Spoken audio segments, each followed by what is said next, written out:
The confession was a small, fragile thing, offered up in the deep quiet of their chambers when the moon was a sliver of bone against the velvet sky. Outside, the castle slept, a great stone beast dreaming of centuries. Inside, there was only the soft crackle of the hearth and the space between two people who had built a life on the bedrock of trust. Sophia had been carrying the words for weeks, a smooth, heavy stone in her throat. She felt them every morning when she donned the heavy silks and weighted chains of her new office, the Duchess of the Onyx Marches. She felt them in the council chambers, where the ancient, obsidian eyes of lords who had advised kings before her birth followed her every gesture, weighed her every syllable. Inadequacy. The word itself was a poison, a slow-acting venom that leached the strength from her limbs and the certainty from her voice. To Vlad, she was luminous, a creature of grace and formidable intellect. To the court, she was the new Duchess, a title she had earned through shrewd negotiation and unwavering loyalty. But to herself, in the silent hours after the court had retired, she was a child playing dress-up in her mother's clothes, terrified that one wrong move would reveal the charade. Tonight, the weight was unbearable. Vlad was reading by the fire, the light carving his profile into something noble and timeless. He looked up as she paced, his brow furrowed with a gentle concern that only made the stone in her throat heavier. He saw too much. He always had. Sophia. His voice was low, a current of warmth in the cool air. What troubles you, my love? She stopped, her hands twisting in the folds of her velvet robe. The courage to speak felt like a physical thing, something she had to haul up from the depths of her soul.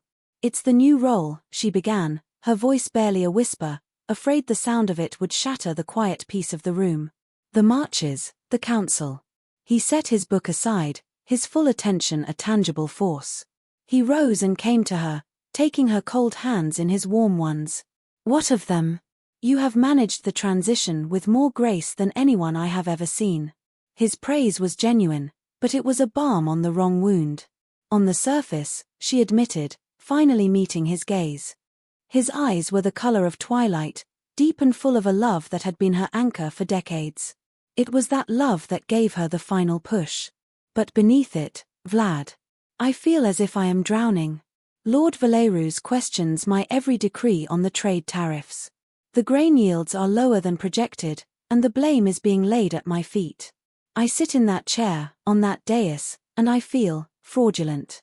I feel like an imposter, and I am terrified that they will all see it. That you will see it. The last words came out on a choked breath, the final, most vulnerable truth laid bare. It was not the court's judgment she feared most, it was his. To be found wanting in his eyes would be a fate worse than any political failure. Vlad's expression softened into something incredibly tender. He pulled her closer, wrapping his arms around her until she could feel the steady, reassuring beat of his heart against her cheek. He said nothing for a long moment, simply holding her, letting the silence absorb the poison of her confession. He was her sanctuary. Here, in his arms, the whispers of inadequacy faded. Here, she was not the Duchess, not a political player, but simply Sophia, loved and seen and safe. You are the most capable person I know, he murmured into her hair, his voice a low vibration against her scalp. More than Valeru's, with his centuries of stagnant pride. More than any of them. This feeling, it is a shadow. It is not the truth of you. He tilted her chin up, his thumbs gently stroking her jaw.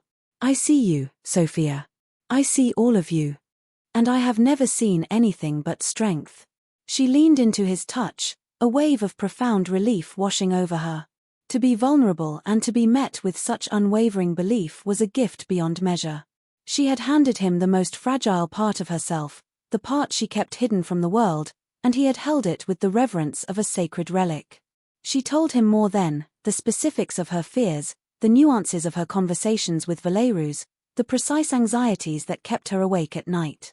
He listened, his gaze never leaving hers, his presence a shield against the world. He didn't offer solutions or platitudes. He simply listened, and in doing so, he shared the burden, making it lighter.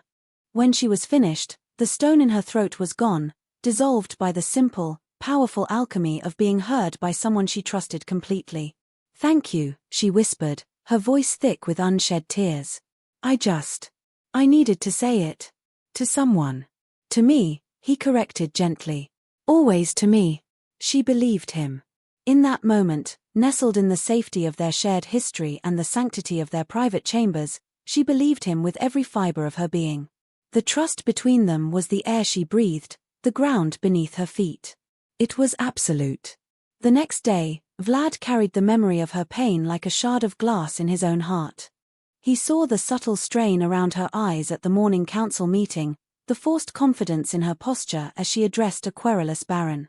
Her confession had not been a plea for pity, it had been a raw wound, and seeing it had ignited in him a fierce, protective urge to heal it. Love, for Vlad, was an active verb.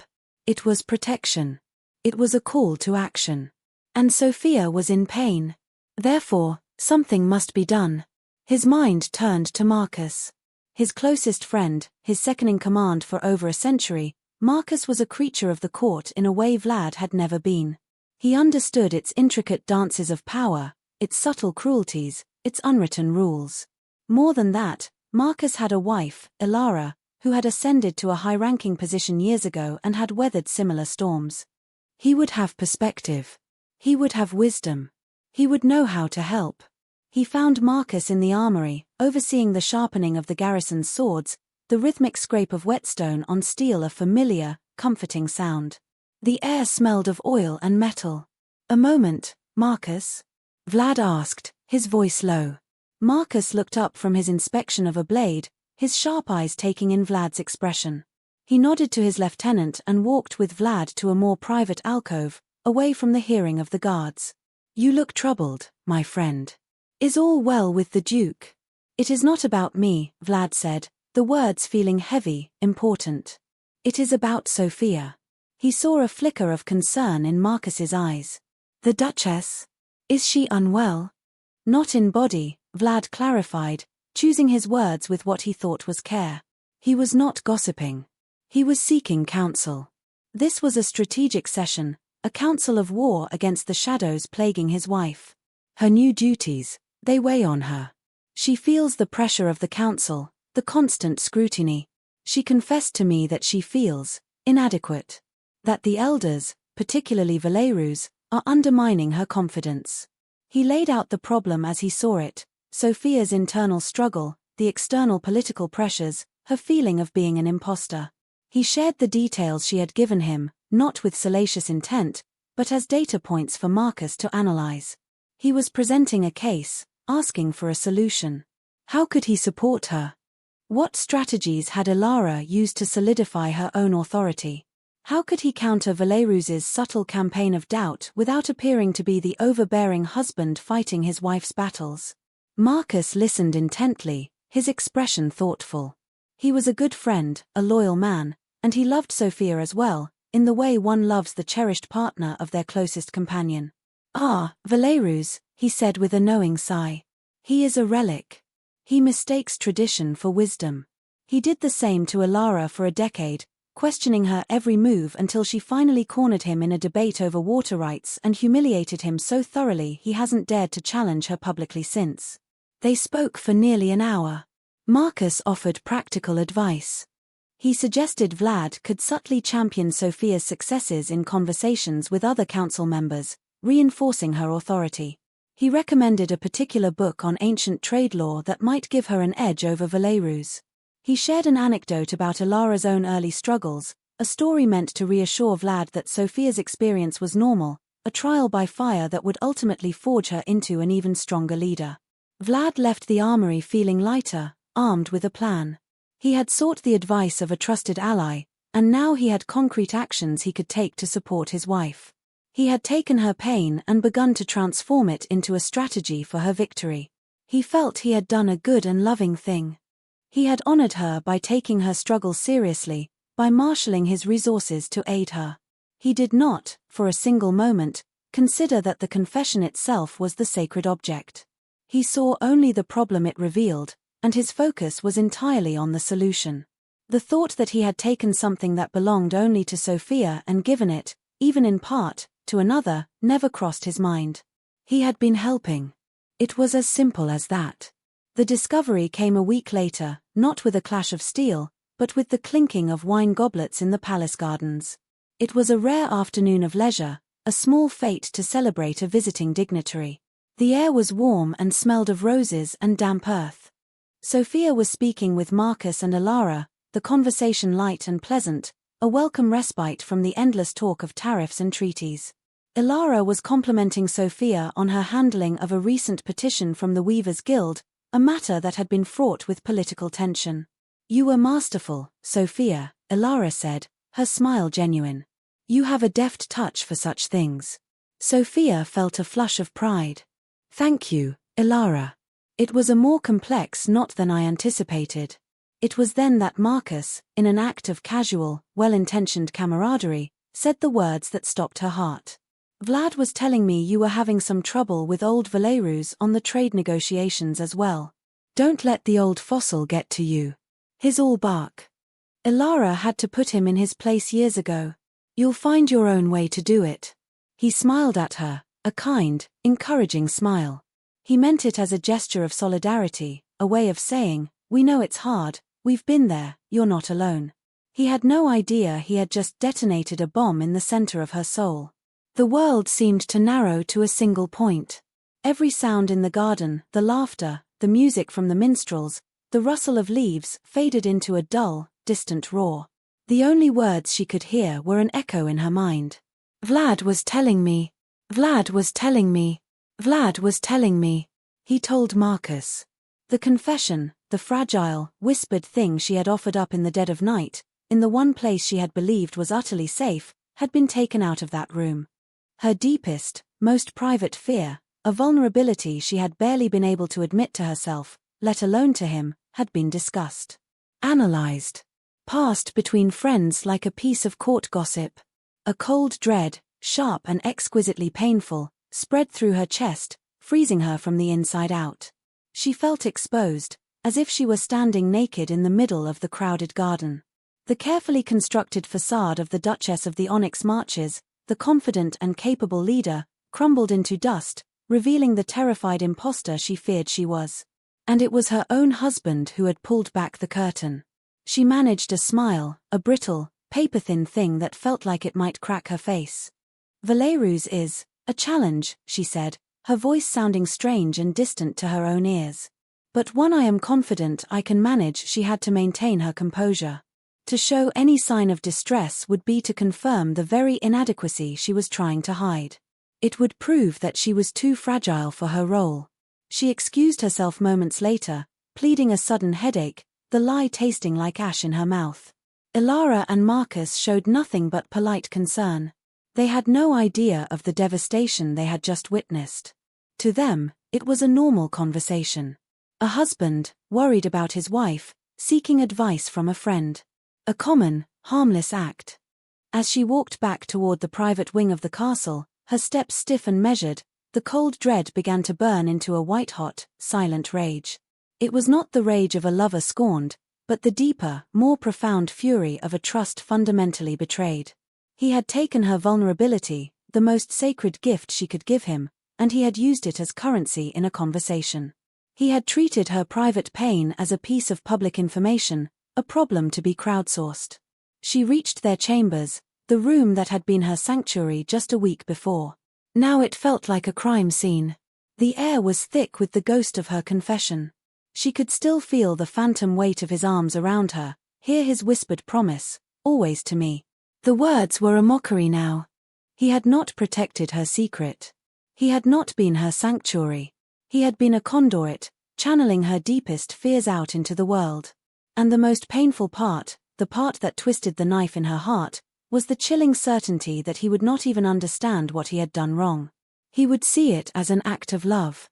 She stood by the window, looking out at the manicured perfection of the gardens, and felt a chasm open between them, a vast, silent emptiness where the bedrock of her trust had once been.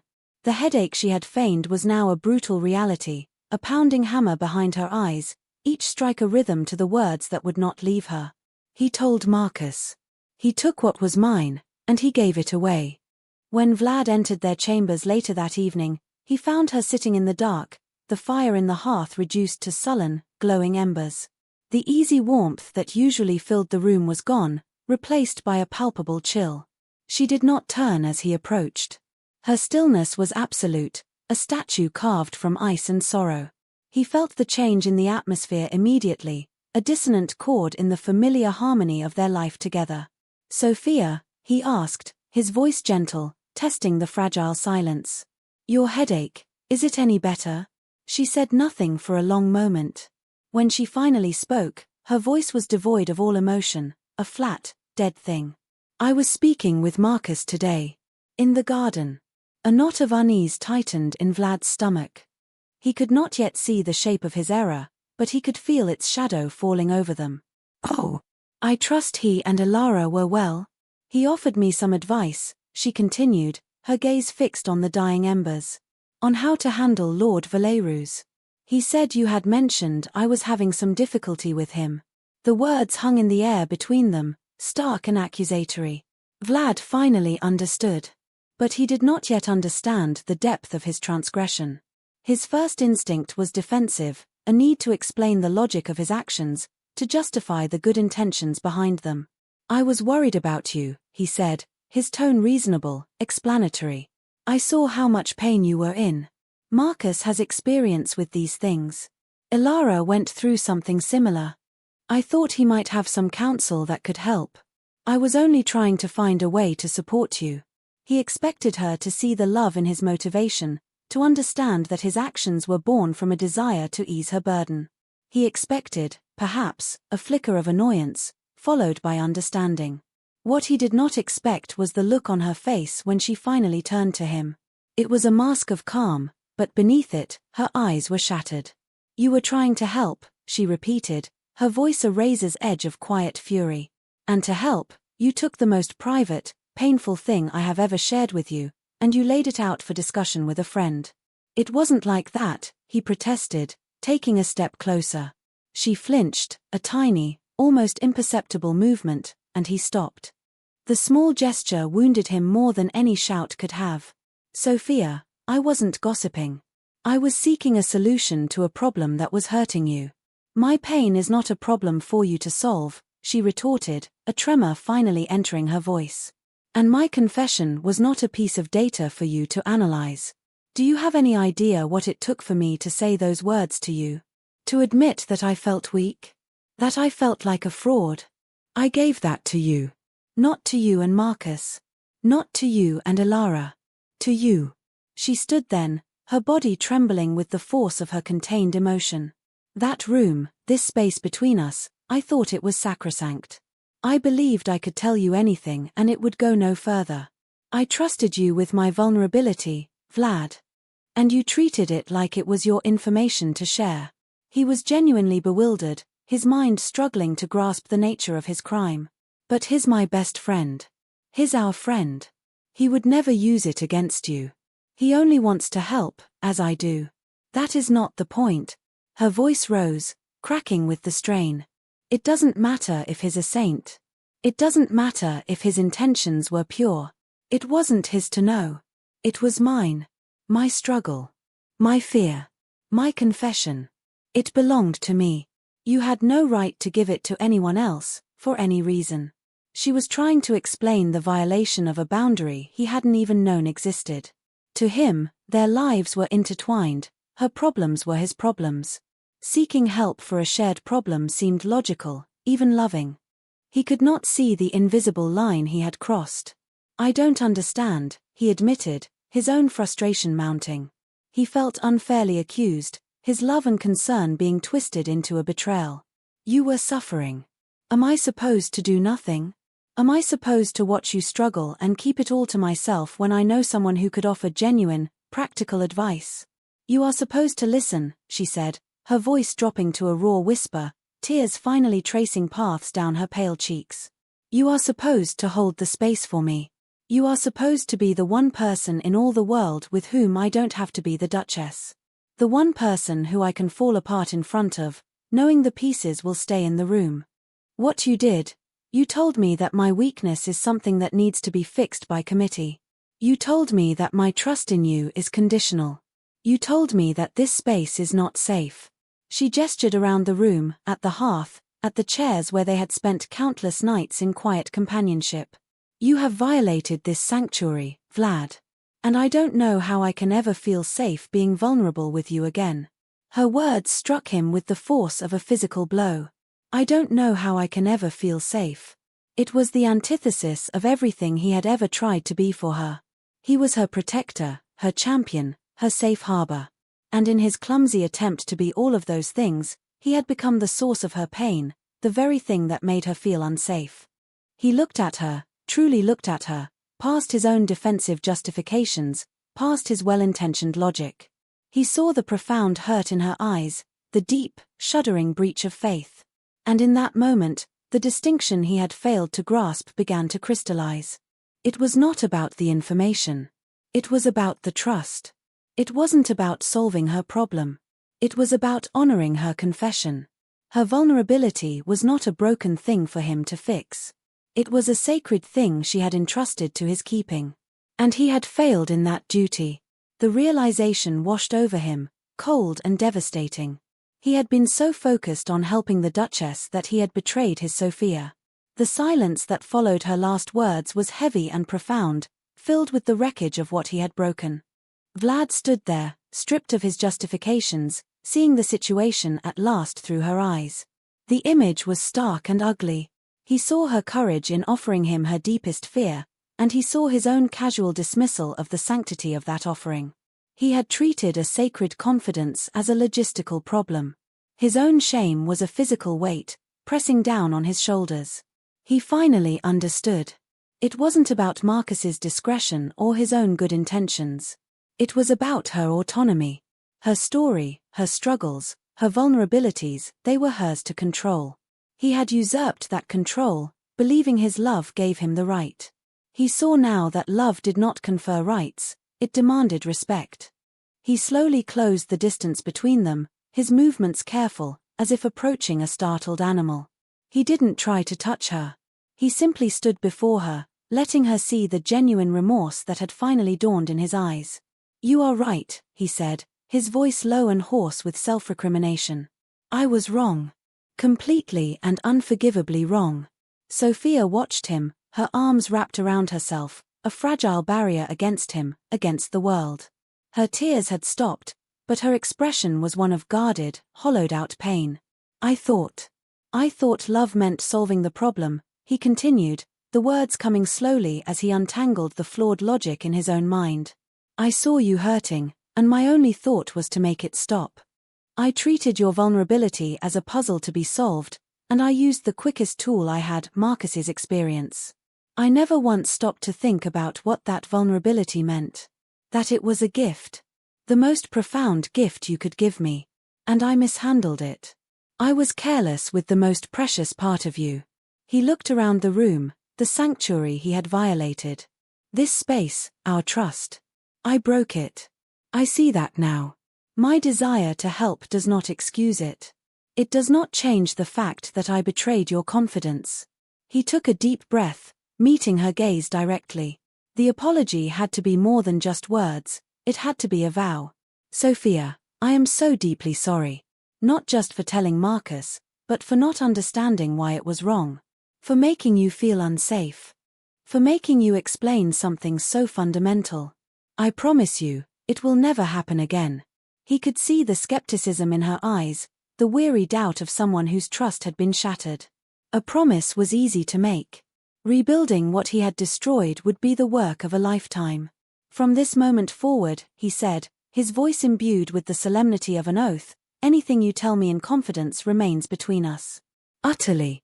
It does not leave the room, it does not leave my mind, unless you, and only you, give me explicit permission to share it. No matter how much I want to help, no matter how much I think seeking advice is a good idea. Your stories are yours to tell. Your struggles are yours to share or not share. I will never, ever make that decision for you again." He had to go further. The breach wasn't just with her, he had involved Marcus, however innocently. "Tomorrow, I will speak with Marcus. I will apologize to him for putting him in an untenable position. And I will tell him, and you, that what you share with me is mine to treasure and protect, not to disseminate for counsel. Sophia didn't respond immediately. She just watched him, searching his face, weighing the sincerity of his words against the sharp reality of his actions. She saw no defensiveness left in him, only a deep, abiding regret and the dawning of a genuine, painful understanding. It was a beginning, but it was only that. The wound was too deep to be healed by a single apology, no matter how sincere. "I hear you," she said finally, her voice quiet but steady. "But Vlad, words are not enough. I don't know if I can trust you with the truth of me, anymore." The simple, honest statement was another blow, but he accepted it. He deserved it. "I know," he said softly. "I don't expect you to. Trust is not given, it is earned. And I have to earn it back. I will spend every day from now on proving to you that I understand. That I can be your sanctuary again. Even if it takes the rest of our lives." He did not press her for forgiveness. He did not ask for absolution. He simply stood in the ruins of the trust he had demolished and accepted the consequences. He had made a promise, an ironclad rule. Now, all that was left was to live by it, day after day, until his actions spoke louder than his catastrophic failure. The path back to her was not through words, but through a long, unwavering, and consistent silence. The months that followed were a study in quiet observation and deliberate restraint. The dynamic between them shifted subtly but seismically. The easy, unthinking intimacy they had once shared was gone, replaced by a careful, conscious distance. Sophia was polite, even warm, but there was a new reserve in her eyes, a guardedness that hadn't been there before. She no longer brought her worries to him in the quiet of the night. When she spoke of her work as Duchess, it was with a polished, professional veneer. She shared her successes and her public challenges, but the private, vulnerable underbelly of her experience remained hidden from him. Vlad felt her withdrawal as a constant, low-grade ache. He missed her unburdening, the raw honesty that had been the cornerstone of their connection. But he understood it was a necessary consequence of his actions. He did not push. He did not pry or ask what she was thinking when he saw a shadow cross her face. He simply remained present, supportive of the person she chose to show him, and waited. He had promised to earn back her trust, and he knew the first and most important step was to respect the new boundaries she had erected. He had to prove he could be trusted with the surface before she would ever show him the depths again. As he had promised, he spoke to Marcus the very next day. It was an awkward, difficult conversation. He apologized for placing his friend in the middle of a private marital issue and explained, without revealing the depth of Sophia's pain, that he had made a grave error in judgment. "What Sophia shares with me is not mine to share with others, Marcus, not even with you. I crossed a line, thinking I was seeking help. I know now that her confidence is absolute." Marcus, to his credit, was gracious and understanding. "Say no more, Vlad. I understand completely. My lips are sealed. And please, extend my deepest apologies to the Duchess if my casual mention of it caused her any distress." Vlad relayed the apology to Sophia. She nodded, acknowledging it, but her expression remained unchanged. An apology from Marcus was irrelevant, the breach had not been his. The real work was in the small, daily moments. A few weeks after their confrontation, Sophia was working late, poring over territorial maps, a deep frown creasing her brow. In the past, she might have sighed and confessed her frustration over a complex border dispute. Instead, she simply worked in silence. Vlad brought her a glass of wine, set it down beside her without a word, and returned to his book. He did not ask what was wrong. He did not offer to help. He simply provided quiet companionship, a silent statement that he was there for her without demanding access to her thoughts. Another time, at a state dinner, a visiting count made a slightly condescending remark about Sophia's relative youth and inexperience. Vlad saw the flash of anger in her eyes before she masked it with a cool, diplomatic smile. His own protective instincts flared, and the old Vlad would have immediately intervened, cutting the count down with a sharp word. The new Vlad held his tongue. He watched as Sophia handled the situation herself, deftly turning the count's condescension back on him with a witty, incisive question that left the man sputtering. Later that night, as they were preparing for bed, Vlad simply said, "You were brilliant with the Count of Argent. He won't underestimate you again." He commented on her strength, not her perceived injury. He praised her victory, which was public, and did not presume to know the private sting of the insult. She looked at him for a long moment, a flicker of something unreadable in her eyes, and then gave a small, almost imperceptible nod. These were the small bricks he used to rebuild the foundation of their trust. Each instance of him respecting her privacy, of him not prying, of him allowing her to manage her own battles and narrate her own experiences, was a testament to his changed understanding. He was learning to be a witness to her life, not a co-author of her struggles. Slowly, tentatively, Sophia began to test the new boundaries. The tests were small, insignificant confidences. She complained one evening about a new chambermaid who was clumsy and kept misplacing her documents. It was a minor, everyday annoyance. Sophia mentioned it and then watched. She waited to see if the information would travel. Would Vlad mention it to the head of household? Would he take it upon himself to have the girl reassigned? Weeks passed. Nothing happened.